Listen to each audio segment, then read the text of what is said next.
Hello, welcome to the Sideboard here at the StarCityGames.com Season 2 Invitational in Roanoke, part of the SCG Tour brought to you by Ultimate Guard. I'm Nick Miller alongside Team MGG's own Frank Skarren. How you doing, sir? Very good. Just came off a nice 4-0 in Standard with spicy deck. So you came to me beaming, saying if you need a deck tech with mono black aggro, I am your guy. Yeah. And we just had you on camera putting a clinic on with this deck. Pretty proud of this one. It's a nice deck that I've been putting a good amount of work into. So right, you played it at the Team Constructed event along with the Jessups. Yeah. And every time I walked by, they were giving you guff about trying to crew Heart of Kiran when you had a bunch of 1-power creatures. Yes, that was probably the worst I've done with the deck.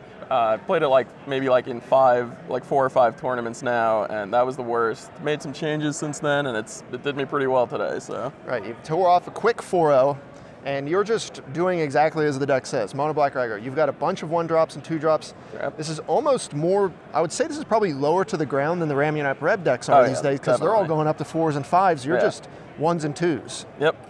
So what is the power of this deck, and why is it good in this format right now?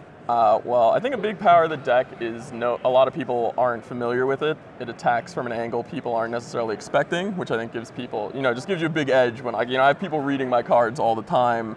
There's cards like Supernatural Stamina in the deck that people don't expect or play around, so I think that's a big edge. And it's also just it is an aggro deck, but it's extremely good at grinding. It has a lot of card advantage, and it has a lot of recursive creatures. So even if you can't kill them in your initial onslaught, you can grind Teamer out, which I know sounds crazy, but it happens.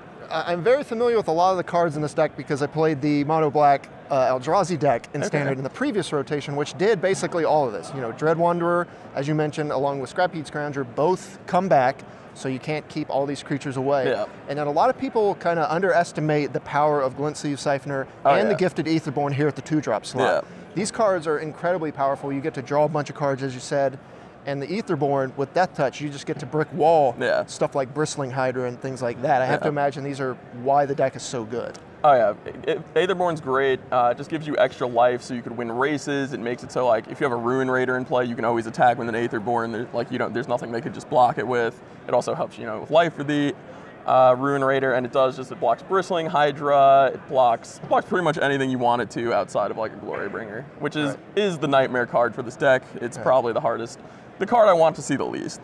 But you're probably getting them dead before that's really a thing, and if it does, you only have to kind of get a couple more points of damage once Glorybringer shows up. It's definitely, in a lot of cases, you can get them in a position where Glorybringer can't save them, but if you're ever, a little clunky out the gate, or they just have, Magma Spray, Harness Lightning, early removal, and then put a Glorybringer down, it's really tough. Black just doesn't have very good answers to Glorybringer, especially not at instant speed. Really, the only one is Vraska's Contempt, which I do have in the sideboard, but it's hard to just hold 4 mana up every turn as an aggro deck. And you had to say goodbye to Grasp of Darkness with the rotation. So that was the clean answer to Glorybringer that you don't have anymore. Yeah. So we also got, going alongside Dread Wanderer at the 1-drop slot, the Night Market Lookout. That's a very unassuming looking card, but the Kaladesh Draft All-Star. Yeah. So, you got a lot of that flowing around in this deck. We'll get to the sideboard as well later, where you have some other 1-drop creatures that don't look like they're constructed worthy, but you're getting the job done because not only do they attack and deal damage, you have a bunch of vehicles in the deck as well, between Heart of Kiran and Aethersphere Harvester, that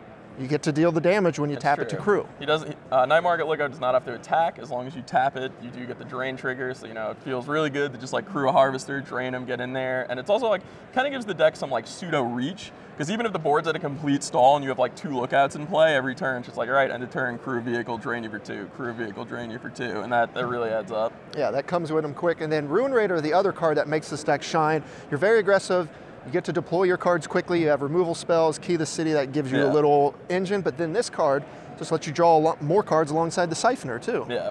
Which has Menace, so you get to attack and do everything. Yeah. You just have some pretty nut curves where you just go turn 1 Wanderer, turn 2 Siphoner with an Aether Hub, so it's already ready to draw a card into Ruin Raider. And odds are they're not going to have a removal spell for all 3, so you're really just going to put people on the back foot.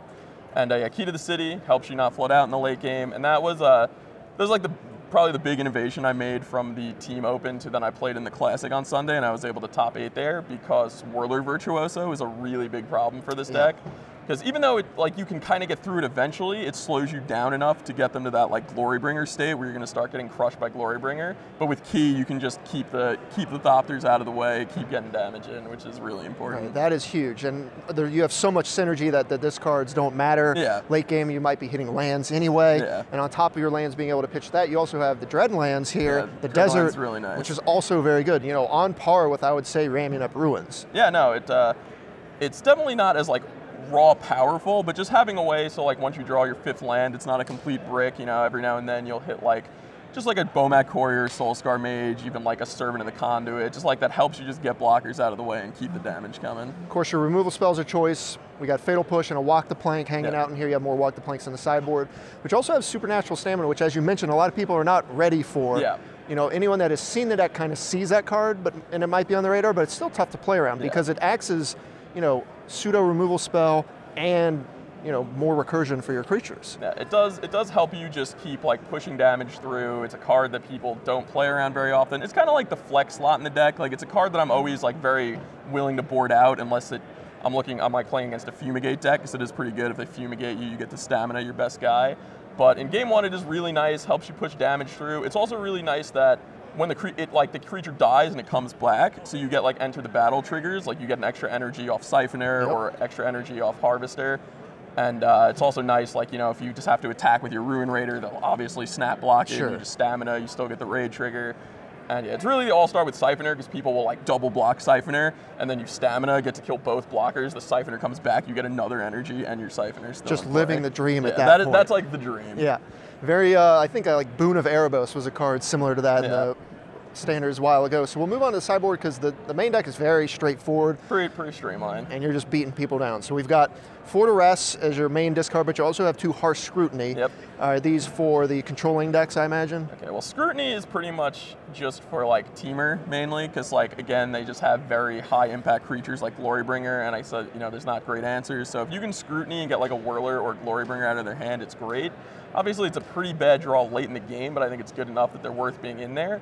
And Duress is just, you know, like Duress and Kitesail Freebooter are just to shore your matchup and get up against like control decks. Because I do think you have a really good post-board matchup against any control deck, because you have a fast clock, card advantage, and then just targeted discard spells to hit like their Fumigate or their Settle the Wreckage. Great post-board, but I also have to imagine you're pretty good game 1 against the control decks. But like if you draw like maybe like 2 Fatal Pushes, you might not have enough to push through. I think like games 2 and 3, it's real hard to lose against control decks. Then you have your removal spells coming in here. You've got more Walk the Planks, 2 Vraska's Contempt. I guess we'll consider this card a removal spell. We've got 4th Bridge Prowler. 4th Bridge Prowler. 1/1 for 1.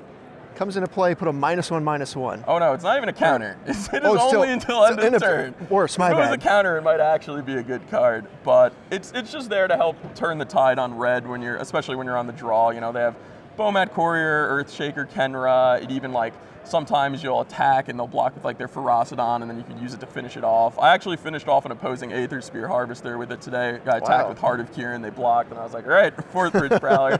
So it's just nice. It's a nice little tempo swingy card. Yeah, I was gonna say it can take down Thopters, but I doubt you're bringing it in against Teamer, because it's a 1/1. I'm not bringing it in against Teamer. Pretty much, I guess if I somehow played the Mirror, I would definitely bring it in. You know, there's like the green-white double strike deck that it's like I've played it against, it shines against, but it's mainly there for ramming up red. Okay, and then, you know, Walk the Plank's good against anything. Yeah. And then Vraska, Contempt, Vraska's Contempt is really amazing. It's just like a really nice post-board card once the games have slowed down.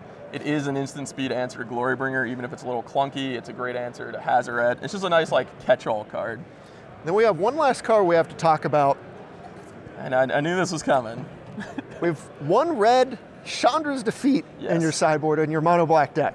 Yeah, so that one's a little crazy. It was the one change I made from the Classic to the Invitational. Again, I wanted an efficient answer to Glorybringer. I know I only have 4 Aether Hubs to cast it, but I do also have Key to the City to cycle through it if I don't have the hub.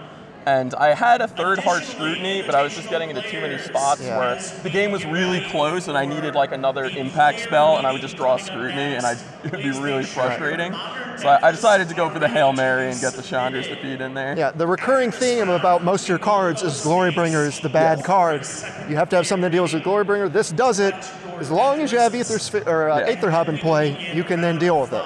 it can also snipe a Whirler Virtuoso maybe before they get their energy going, and I have been bringing it in against mono red just because it would feel weird not to, but I am very afraid of playing against a mono red and having a Chandra's Defeat in my hand with no hub in play, but hasn't happened yet. You got to risk it, man, sometimes, but it looks very powerful if you do have things going right.